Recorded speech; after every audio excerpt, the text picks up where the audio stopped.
I didn't want to be a political commentator. I just wanted to be a rich guy. That was my plan, basically. That's my plan too, Gary.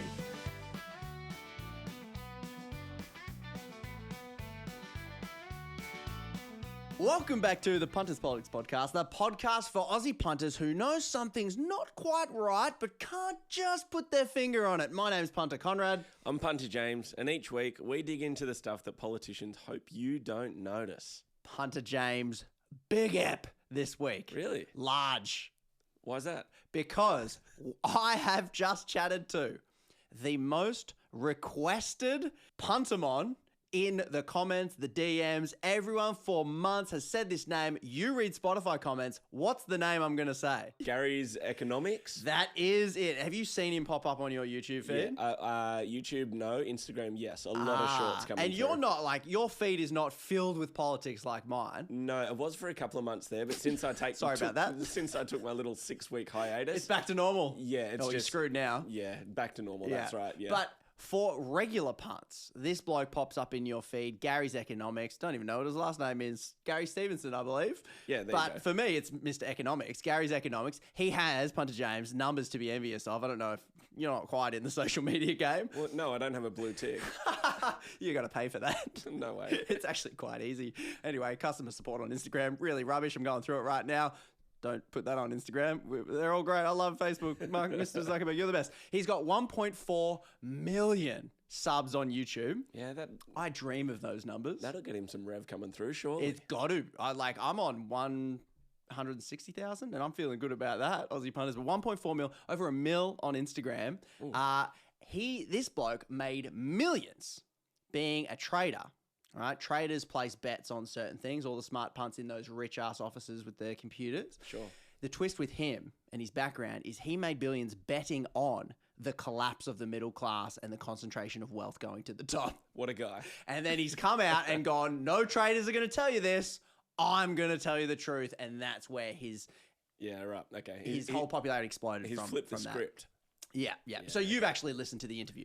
Yeah, well, I did. I skimmed it. I've put together a bit of a punter edit. Look, Conrad, this is all you do, right? It is all I do. I mean that Thanks to the punters over on Patreon. So cheers, punts. I mean that from a place of love. You are solely dedicated to Punters Politics Thank you. world or metaverse or whatever you call Punterverse, it in your but nerdy language. Some of us have a full-time job and a family to be around. Are you referring to yourself? Some sort of fitness regime to maintain. So what I've done for the punters, if you're like me, I've put together a quick 30-second edit of just the juicy bits. The best bits. If If you've only got 30 seconds, I think so. this is it. Run it. A self-made millionaire. I would like to make it clear, wealth is being sucked out of the middle class and the government by the super rich. You have to protect your wealth as a nation. Taxes and wealth taxes, which has to be about wealth taxes. If you don't do anything about that growing wealth of the super rich, you'll lose the middle class. Taxes.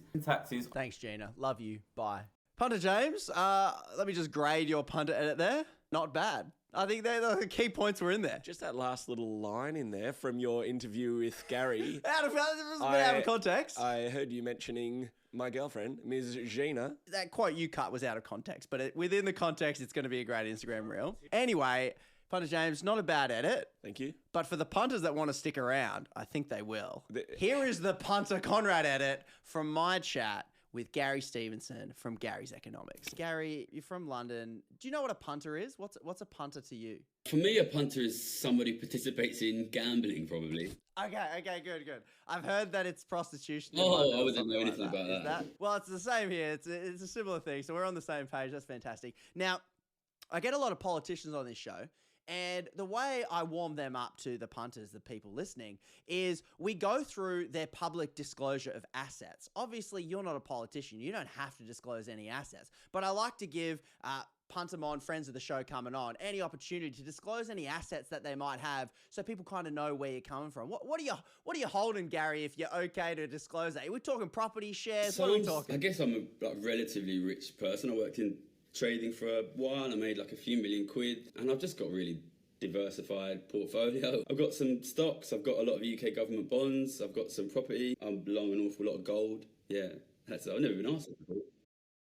Any big corps you're sitting on? Any nefarious corporation interests like fossil fuels or tobacco? I've got stock indices, so there'll probably be some in there. I'm not sitting on any like individual stocks. But I've just got like a global stock tracker, you know? You are the most requested person to get on the Punters Politics podcast. You're in a different country, but Aussies here are watching your stuff and resonating a lot with it. But for punters who might be tuning in for the first time, what's your TLDR pitch, your origin story of how you got into doing what you're doing, how you end up on YouTube and what you message so my name's Gary Stevenson. I am from London, East London, quite a poor family. I was very good at maths growing up, so as you probably know, London is a huge banking city, and I, like most kids who are good at maths, decided hopefully one day I'll grow up and work in those big skyscrapers down in the city. I did well in my exams. I got into London School of Economics, which is a really fancy university here in London. When I was there, I won a competition, which is a card game basically, which was called The Trading Game, which is where the title of my book is from. And that got me a job as a trader in the city starting in 2008. I worked as a trader for 6 years in the aftermath of the 2008 crisis. And basically what I saw was this real long track record of very bad predictions of economists and traders continually predicting the economy would get better when it didn't get better. So I decided to try and understand why is it that we keep getting these really bad economic outcomes. And I came to the conclusion, which I still believe today, that basically what we have is a structural crisis of growing wealth inequality. The rich, especially the very rich, are getting much richer very quickly. That wealth is basically being sucked out of Western governments, the Western middle class, and if we don't do anything about it, that will get worse and worse and worse. So I started to bet on that as a trader in 2011. In 2011, I was Citibank's most profitable trader in the world based on these phenomena. So you were betting that shit was going to hit the fan. That's what you're betting. You're like, stuff's going to get worse, and you put money on that. I mean, that's what I've been doing really ever since 2011. Just betting that the economy will get worse and worse and worse. Living standards will get worse and worse and worse. I bet on that aggressively in 2011. I bet on that aggressively during COVID. And I think that's what will happen. But I don't want this to happen. You know, I come from a poor background. It's people like my family and the people I grew up with that are being hurt by this. So I quit that job. I did a few things. I went and did a master's at Oxford. I was writing for newspapers for a bit. I thought there was a big gap to try and communicate what was happening with the economy in a way that was just understandable and accessible to ordinary people. Because I honestly think in this country, I don't know about Australia, there's not really anyone on TV, on the radio, who's explaining economic problems in a way that's understandable. I could see things were going to get worse, so I set up a YouTube channel. It's called Gary's Economics. Really just explaining what is happening, which is that there is a growing crisis of wealth inequality. It's getting worse and worse and worse. It's not going to change anytime soon. If we don't do anything about this growing inequality, that wealth of the super rich, it doesn't grow in a vacuum, right? We've seen in the last 5 years this massive collapse in government wealth, this massive collapse in middle class wealth, and this massive explosion in wealth of the super rich. And nobody's connecting the dots here. If you don't do anything about that super rapid growing wealth of the super rich, you'll lose the middle class and you'll see continually falling living standards. So you feel like you're pointing out the obvious, because I feel like you've got two stories, two hero arcs, two stories that some people will click on. Some people will go, oh, look at this bloke. He comes from a poor family. He bloody worked hard, went to a trading, went and worked in the skyscrapers. Now he's got lots of money. Good on him. Pull yourself up by your bootstraps.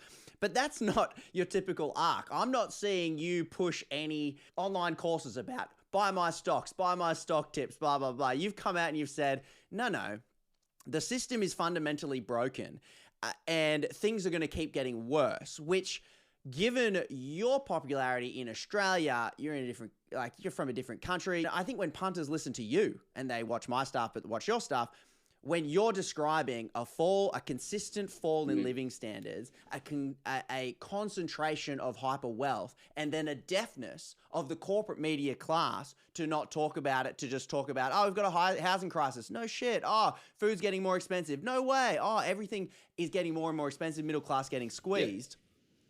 There's this, no one's sort of talking about it. And so your message then is what? You've stepped into that gap and you're saying things are getting worse. If I could leave one message sitting there in the minds of the Australian public, this is not a temporary recession. I think this often gets sold in the media as like, it's a recession, 2 bad years, 3 bad years, then things will get better. This is a structural worsening. It's a structural growth of wealth inequality. And it will accelerate and it will get worse and worse and worse if you don't do anything about it. A big problem that you have is a crisis of inequality is not like other economic crises, right? It doesn't hurt everybody. It's actively good for the top 5%, and it's actively extremely good for the top 1% and the top 0.1%. And these are the guys that own your newspapers, right? These are the guys that do your economic analysis. If we don't take action here, this gets worse and worse and worse. This was my job, right? I didn't want to be a political commentator. I just wanted to be a rich guy. That was my plan, basically. And my... That's my plan too, Gary. Plan, but my job was to do the analysis on this. And look, I know I might not look and sound like your classic Oxford Don, but I've been to the top universities here. I've been to... Oh, you sound posh to me, mate. Maybe compared to you. These guys, they're wrong on this. But not only are they wrong, they're not getting hurt. So there's a reason why I stopped writing for The Guardian and started doing a YouTube channel. Because I don't want to talk to that top 1%, that top 5%, that are doing fine. I want to talk to that bottom 50, 60, 70, 80% that are finding it harder and harder and harder to buy houses, to pay the bills. I don't think change is going to come from anywhere else. Action needs to be taken. And I know it's a negative message to send, but the truth is, if we don't take action on growing inequality of wealth, it gets worse and worse and worse and worse and worse. And what that means is ordinary families can't afford to buy houses, can't afford to comfortably have families. That's what happens if we don't take action here. And that's what I think just regular Aussie punter feels, because that situation, even though you're pretty much talking about where you're from, we're resonating with that. Unpack for me, wealth inequality. If I'm to spell that out, it sounds to me like you're saying, there's the obvious thing, some people have more money, some people get less. But the way you're describing it is there is a class of people that are getting exponentially more wealthy, and that money is being sucked out of the middle class. So where is that money coming from? It's coming from the middle class, it's coming from governments, and it's siphoning to the very tippy top. And that is why corporate media aren't talking about it, because it sounds like you're saying they're doing great, they're having a good time, and even the people towards the top, they don't feel it because they're still doing okay. But anyone from median to below is getting worse and worse and worse. Is that a fair summary? Assets. I think what I say is often misunderstood for the obvious reason that for an ordinary person, what the difference between a rich person and a poor person is your job, right? That's life for ordinary British people, that's life for ordinary Australians. What an ordinary person doesn't see is there is a class of people, this 1%, 0.1% at the top. Their job doesn't matter. These guys have enormous amounts of assets, 10 million, 100 million, £1 billion or dollars, right? These guys are enormously wealthy. Like assets like shares, houses, it's about what roads, owning... In Australia, it's a lot about natural resources, owning the corporations, owning the properties, owning the debt, other people's debt. I think people often don't realise somebody owns your mortgage. Like banks, mortgages. Yeah, but behind the banks, who owns the banks? Yeah, the shareholders of the banks. What it looks like is a very wealthy person, a very wealthy family. They've got their they call it family office that runs their sort of finances, and they will have 100 million, $1 billion, $2 billion, $5 billion of just an asset portfolio, which will involve some property, it will involve some companies, it will normally involve a huge amount of stocks and shares, a huge amount of bonds. The passive income from that is going to be something like $50 million a month. That's why they don't If you do not do anything about these super, super wealthy families, imagine if you had $1 million a week passive income, this is not from your work, how much would you spend? Oh man, I'd go ham, and I'd probably buy a car, a house, but if I've already got that stuff, I'd probably go out to eat maybe $1,000, $2,000. I don't know. I can only eat so much food and buy another T-shirt, I guess. Yeah, this is the thing, right? If I was making $1 million a week, I don't know if I could possibly spend £10,000 a week. I mean, I could try my best, right? But what happens is... I'd do my darndest, Gary. I'd give it a good crack. Give me some. I'll give it a go. They do try, but because their passive income is so big, they basically have no option to do anything with this money other than simply buy up the rest of the assets. If you have a rapidly growing economy, it kind of works because they can just go and they can take all of the growth. They can expand outwards and take all of the new stuff. But when you're in developed economies that have no space to grow into, they have no choice but to basically bid up the existing assets. They bid up the prices of housing. They outcompete ordinary families for housing, and they push the prices of things up. Then you get in a situation where ordinary families can't afford to buy stuff. Ordinary families can't afford to pay the bills. Government has to step in. And at the moment, you have this situation where government jumps in, taxes the middle class, uses that money to support the poor. The poor use that to access the assets that the rich own. The money goes to the rich. And you're just siphoning the wealth of the middle class and the wealth of the government to the rich, and I think it's super, super relevant. It's such an enormous catastrophic economic failure, Australia, that you can have this country with such an enormous amount of wealth. You can allow that wealth to be captured by a tiny number of people, and you can increasingly see broad poverty for what must be one of the richest per capita countries in all of history. It's amazing, but that is what happens if you don't protect your wealth. I was in Norway earlier. I was in Norway last month, actually, and what you see there is obvious. I'm not saying Norway is a perfect country, but it's obviously a better way to do it, right? They said, this is our wealth, our country's wealth. We're going to protect it. We're going to put it in a sovereign wealth fund. The wealth is going to be owned by the government, and we're going to use that wealth to make sure that we can continually provide living standards for ordinary people in the long term. What I'm saying is, you have to protect your wealth as a nation, and Australia has such an opportunity to do that because they have so much wealth. But, you know... You're telling me that the Australian government giving $80 billion worth of gas to Japanese and American corporations for free, you're telling me that's a bad business deal People for us? often ask me, you know, are you disappointed with the politicians? And the truth is, I'm not, right? Because, you know, our last Prime Minister before this one was the son-in-law of one of the richest men in the world. He will be phenomenally wealthy. His kids will be phenomenally wealthy. David Cameron went and made £10 million immediately the year after leaving office. Tony Blair is worth something like $500 million. These guys are doing a great job. They're doing a great job by their own standards. This is why. This is why I have a YouTube channel. Because you can't blame the politicians, right? The politicians are doing fantastically. They're making a fortune, right? Okay. Play a game with me, Puntermon Gary. We like to play the blame game. Yeah. You're saying you can't blame the politicians. I like to blame someone. I got two fingers here. I want to point them in someone's directions. Who the bloody hell do I blame for this debacle that's going on? Living standards crashing, middle class crashing, poor, all the money siphoning through assets to the rich.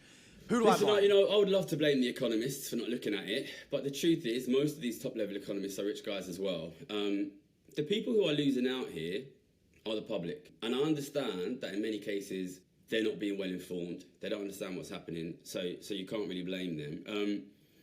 Listen, if your house is on fire and you know there's no fire brigade, who puts the fucking fire out? Who gets the family out? Listen, the fact is, the people who are supposed... Well, that's what I don't want that to happen, right? Listen, the people who stand to lose here are the public. Australia's a young country, right? I'm talking to you from the UK. This country was once the richest country in the world. And at the time when this country was the richest country in the world, the centre of the global economy, 3 of my grandma's siblings died of tuberculosis, right? Disease of poverty, in one of the richest countries in the world. Then you look at my dad's generation. These are people who, by and large, they worked hard, but they were able to get good quality housing, healthcare, education, food. They weren't rich by any stretch of the imagination. That is what happens when the people of a country stand together and demand a fairer share of the pie. That is what happens. Listen, we can blame the politicians, we can blame the economists, we can blame the posh boys at Oxford talking nonsense. Can we blame these corporate bludgers that lobby our politicians to convince us to break our political system so that they rig the rules in their favour? I like to blame them. Can I blame them? What do we get by blaming them, comrade? A good sense of satisfaction of saying it's your fault, and then, I don't know, makes you feel better for 2 minutes. I don't do what I do for a sense of satisfaction, right? Listen, I grew up poor. Like, you know, there were poorer people, but we were poor. And it was hard, you know, and there was often not enough food, and it was often cold, and it was difficult, right? I do what I do because I want ordinary people to be able to live a dignified quality of life, to be able to have housing, to be able to have families, to be able to have financial security. And I don't think we get that by finding the bad guys and pointing the finger at them. I think we get that by fighting back and changing what's happening. So if you know, at the end of the day, the people who are losing here are the ordinary working people.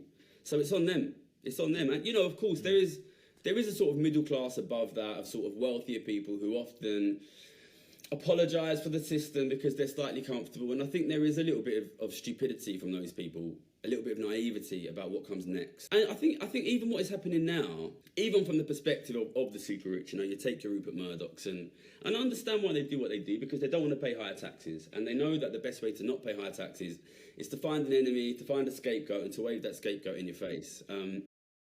Yeah, people are deliberately pushing this propaganda. I think it's phenomenally unwise of the super rich, to be honest, because the situation we have at the moment gives unbelievable levels of luxury to the super rich. And they're aggressively fighting people like me because they don't want to pay higher taxes. That is leading to a really, really, really rapid increase in inequality, a really, really rapid decrease in living standards, even in places like Australia, which has been lucky to have very high living standards for a while now.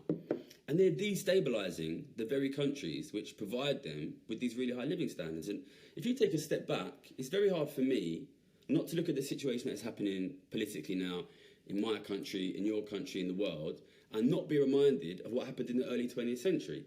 You're seeing this rapid increase in inequality, you're seeing this rapid decrease in living standards, you're seeing the political sphere react to that by saying the problem is foreigners, the problem is migrants, we're seeing increasing racism, increasing anti-immigrant rhetoric. That is what will keep happening. That will spiral out of control. And look at how that ended up even for the super rich. Listen, I've been making these bets for nearly 15 years now, making a lot of money on it. I'm very, very, very confident things will get worse and worse and worse and worse. We're on the Titanic, the iceberg is over there. I'm here saying, turn the fucking boat around. And you can ask me... And how do you turn that boat? You have to deal with the tax system. When you have these families with these unbelievably enormous passive incomes, if you do not take action on them, they have no choice but to eat all of the rest of the wealth. And within 20 years, there'll be no middle class, there'll be no welfare state, there'll be no functioning government in the world, there'll be only billionaires. That is what happens. I don't see any sensible, helpful way to stop that from happening other than taxes. And when I say taxes, I'm not talking about raising taxes on ordinary working people, doctors, lawyers. You know, I know you've got guys out there working in the mining industry making good money. The problem here is not people making $100,000, $200,000, even $500,000 a year. The problem here is these families with $1 billion, $10 billion in assets that pay nothing. You know, I worked really, really hard. And yeah, in my best year, I made millions of dollars, and I'm very proud that I did that. I paid my 50% tax, and I'm proud to do that to support my country. But why are people like me, who talk like me, who come from where I come from, making good money, paying 50%, when we've got billionaires paying nothing? It's a comedy, and if you don't deal with this is not even about morality. This is not even about morality. If you don't do something about the rapid wealth growth of those billionaires, then the rest of us will have nothing left. That's what it's about.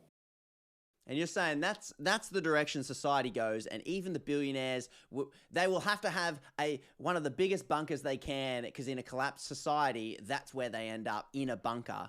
And but you also get a lot of pushback for that, right? You use the T word, mate. That's you can't bloody use that. People see red all over corporate media. Rupert Murdoch just woke up in his afternoon nap hearing you say the tax word, and they're going to say stuff to you like, Gary, you just work harder, mate. You did it. You just got to work harder. And if you tax us, we're just going to leave. All the wealth creators are going to leave, and there's going to be no jobs left. What do you say to a billionaire like that? Well, with regard to the work harder stuff, listen, I'm a mathematician, right? Look, okay, you're in Australia.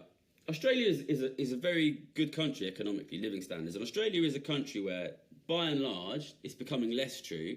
If you work hard, study hard, get a good job, you will get a good quality of life, okay? So maybe it makes sense to some degree to tell a young Australian person, if you want to make something of yourself, just work hard, all right? Would you tell that to a young person in India?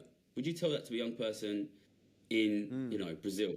You would, because, you go to the suburbs, you go to the slums outside Sao Paulo, Rio de Janeiro. You're going to tell the kids just work harder. It would be obviously absurd, right? Because these people live in countries where the chances of going from being poor to being even financially secure are basically zero.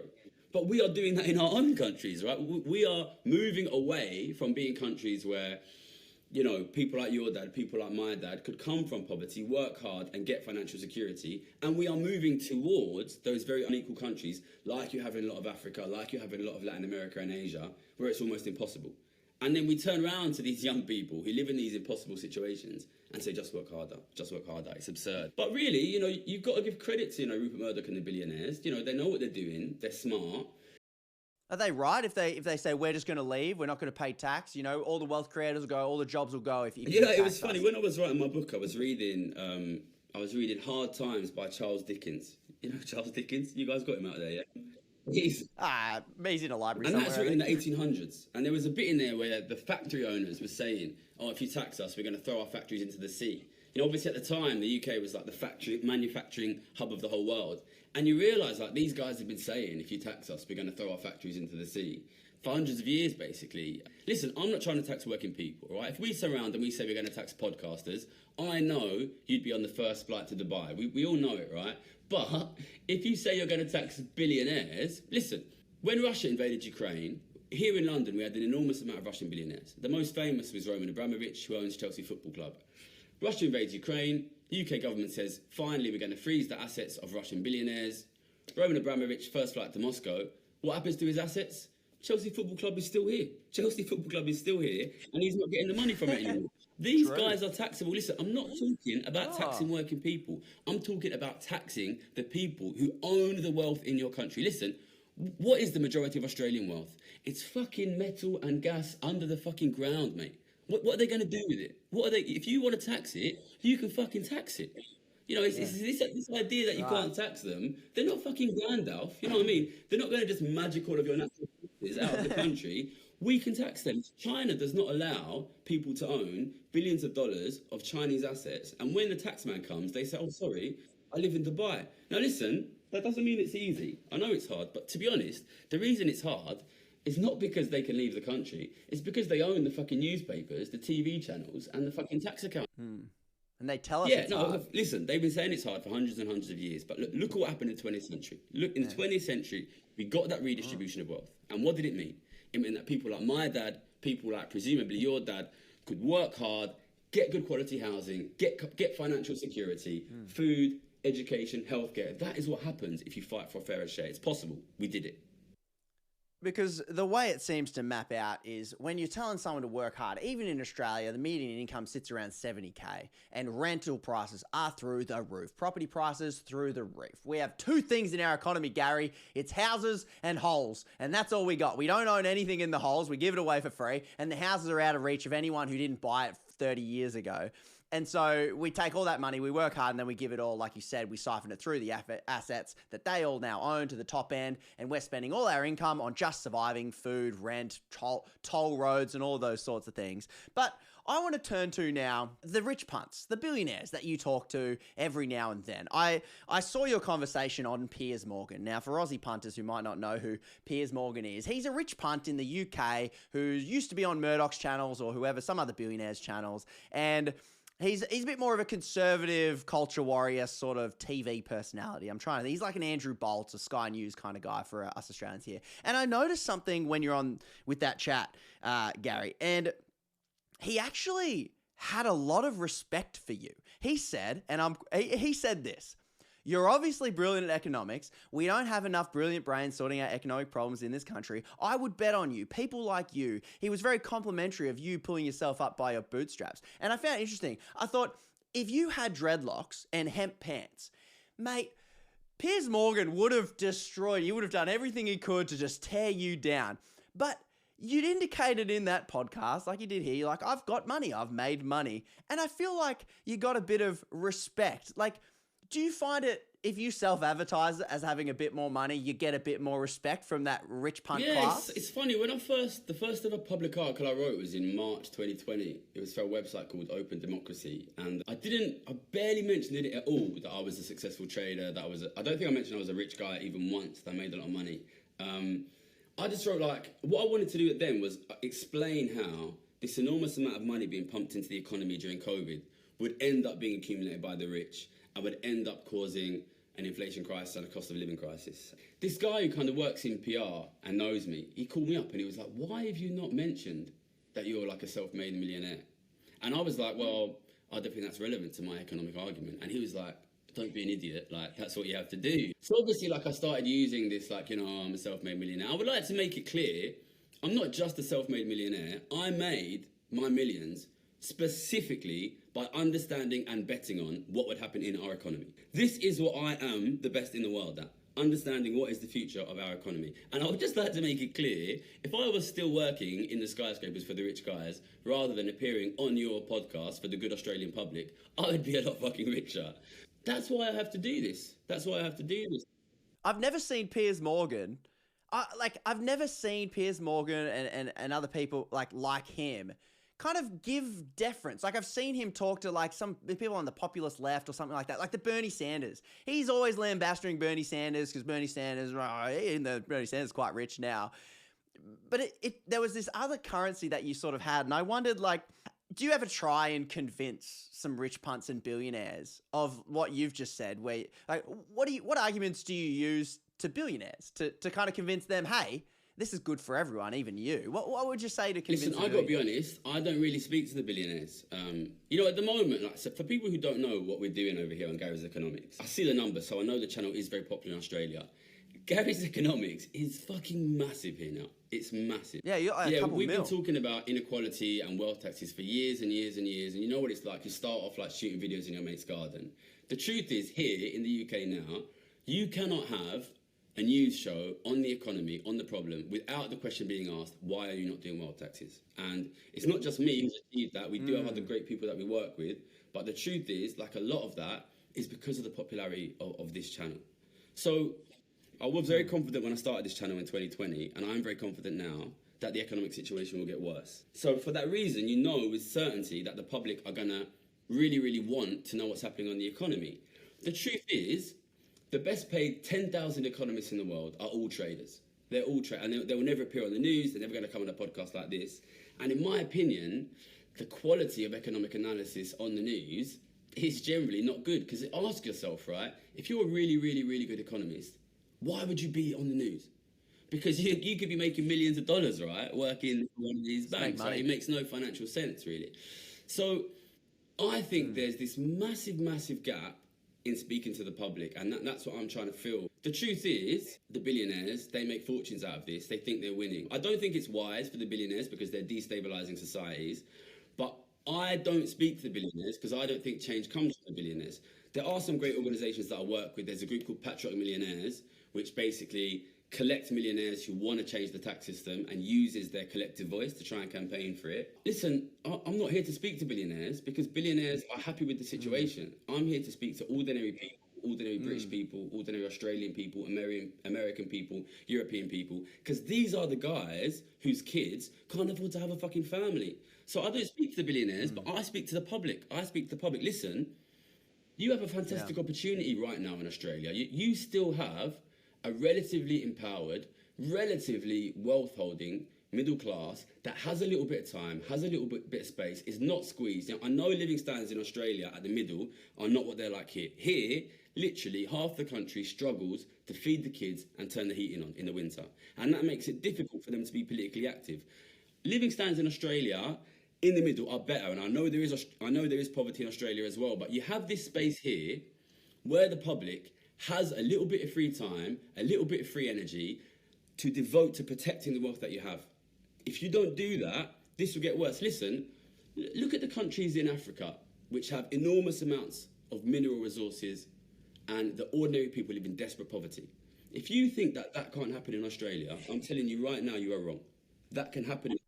Well, when you look at the numbers, when you just, like, I've been doing this for a little bit, when I look at the numbers of what we've pissed away and given to these corporations, we are in poverty compared to what we've kind of given away. And I know you said you don't talk to billionaires, but I'd love to give you the opportunity to help me communicate with a billionaire who's probably going to see this. Listen, I got a bit of a reach here in Australia. I don't know if you've heard of her. A billionaire named Gina Rinehart. Have you heard of her? No, tell me. She's a billionaire-born mining magnate. Her father was a big mining billionaire. She inherited the mines. And she's said a few things, and one of the quotes she's quoted as saying, and then I want to get your help to send a message to her on Instagram. Everyone will share it, and I'm sure she'll see it, right? Because you're rich. You can talk to her. She won't listen to me. I got no money, right? So we'll get to that. But here's what she said to give you a class of who she is. She said this a few years ago. She said, if you're jealous of those with more money, don't just sit there and complain. Do something to make more money yourself. Spend less time drinking, smoking, socializing, and more time working, right? This is the sort of stuff that we said, which you've addressed there. So I'd like for you to have a think. If you were to communicate with a billionaire like this and send a message, Punters on Instagram, who are probably watching this right now, They're going to share this. It'll get a few mil, right? She's going to see this, Gina. So I'll intro the Instagram reel, and then you've got money. You can talk to her how you think might communicate to her. So so here we go. Yeah, you ready? Okay. Oi, Gina Rinehart. Hey, oi, it's me, Punter Conrad. No, don't keep scrolling. I've got a friend I want you to meet. His name's Gary. Don't worry, he's not poor. He's got money. So, hey, Gary. Gina, meet Gary. Gary, on Gina, I've heard you're a billionaire. I'm a millionaire. So let's go heart to heart, millionaire to billionaire. Listen, I know life is nice being rich. You know, you get your mansions, you get your luxury apartments, you get everything you need. And you want more. You want more. And you don't want to pay taxes. I understand. I don't want to pay taxes neither. Listen, that wealth that you're accumulating is not coming from nowhere. Look at what's happening to Western governments. The Australian government, Australian middle class, struggling to buy houses, struggling to provide a welfare state. This is the flip side of the wealth you are accumulating. You are getting richer and richer and richer. Living standards are falling and falling and falling. All right, that's fine. That's a bunch of lazy people who spend their money on alcohol and socialising, wasteful things like socialising. Look at history. If you drive living standards down and down and down and down, people will increasingly demand something different politically. Look what happened in Europe in the 20th century when the rich took more and more and more and more and more. Look how it ended up. Look where it went. Listen, I'm not trying to redistribute. I'm not trying to take wealth away from you. I'm trying to stop the redistribution that is already happening. If you keep taking more and more and more and more, living standards will get worse and worse and worse and worse. And you will politically destabilise the country that provides you with your wealth. Stop taking more. Give people a chance. Otherwise, who knows where it's going to go.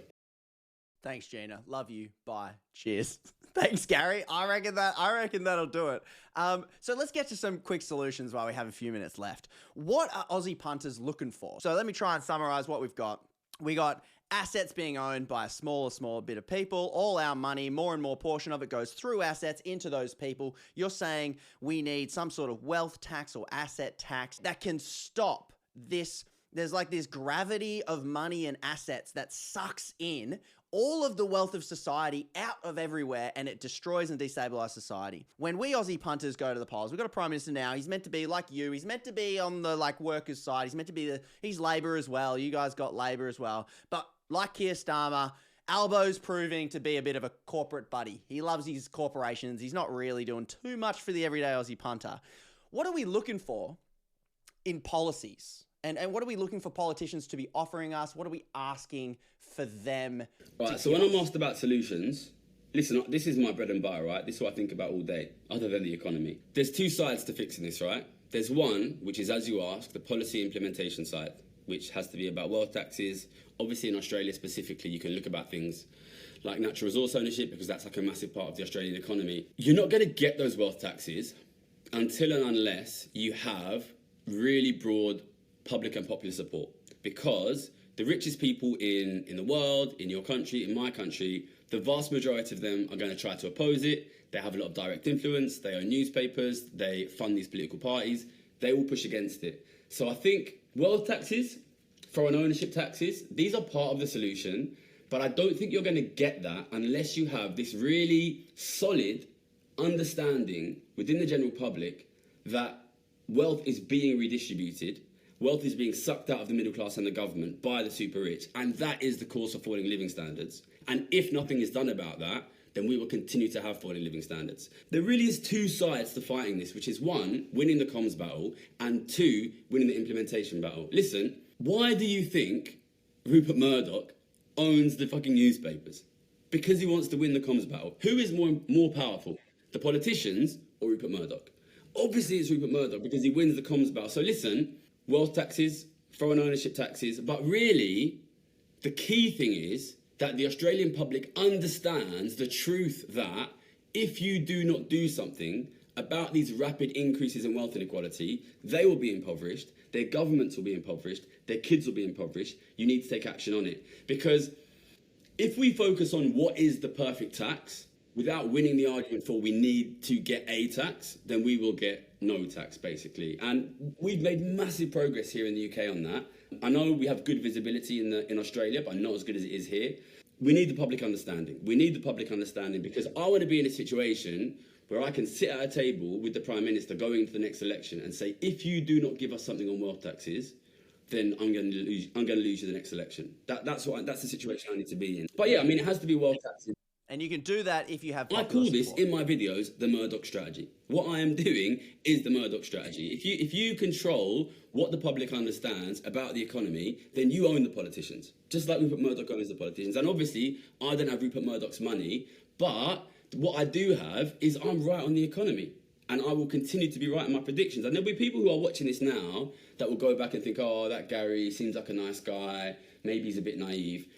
I want you to remember what I said today in 2-3 years' time, in 5 years' time. If we do not get action on this growing inequality, living standards will continue to significantly deteriorate because your respective power position is falling.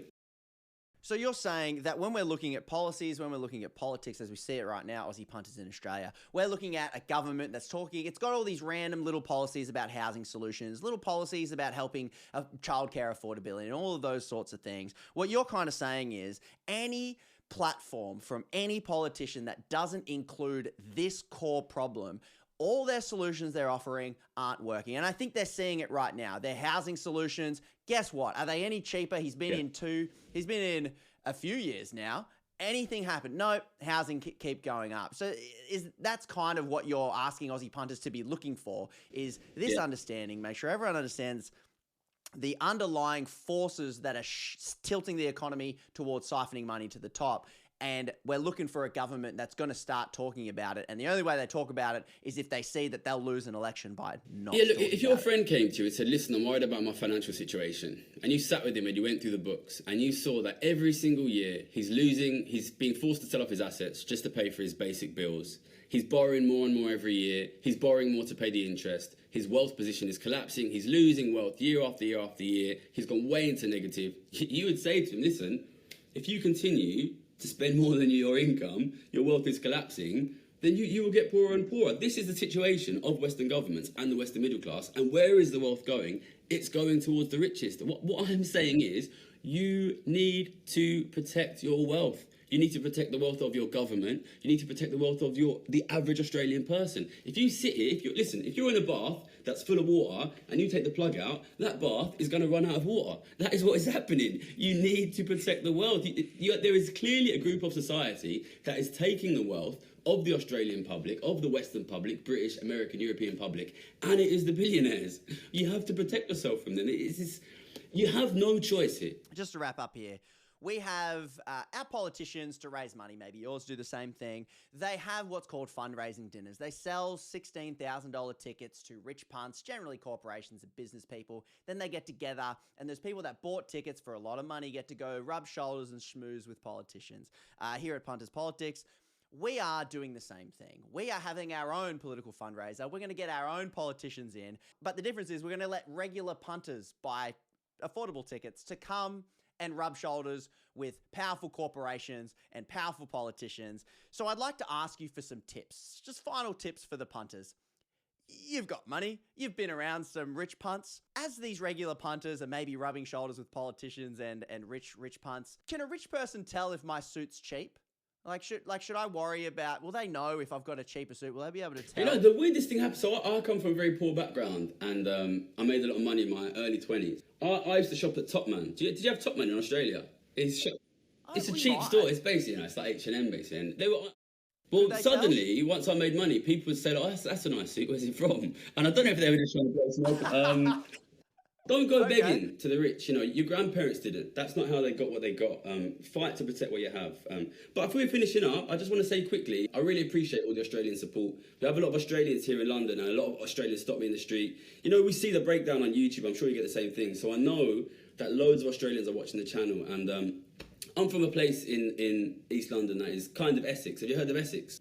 Essex, to me, I've always thought of as basically, culturally, the same as Australia. So I feel like a brotherhood, a kinship. And I'm going to try my best to get over. Welcome, mate. I'm going to try my best to get over. Come over anytime. I'm planning to do a tour. I think Feb, March next year. So I'm going to try to get there. So I really, really appreciate the support. All right. Glad to be here. And follow me on all the Instagram, whatever you use, TikTok, Facebook. And I'm going to try my best to come over and meet you guys in person early next year. let us know. The Punters will be keen to catch up. Maybe we'll catch up again when you're here. Gary, thanks for taking the time to chat to the Punters on the Punters Politics podcast. Boss. If you would like to listen to that full episode completely uncut, you can join We the Punters over on Patreon. These are the Punters that support the entire operation here, crowdfunded. Cheers, Punts. Punter James, be honest with me. How much of that did you clock? What kind of zone out percentage did I get from you when I was chatting to the puntermon, Gary Stevenson? Look, during university, I actually tried quite hard. We were at university together, Yeah. and you were definitely a C grade student. I was, A credit, by C, a credit you mean, grade. yeah, I was credit. I was in between credit and distinction without trying.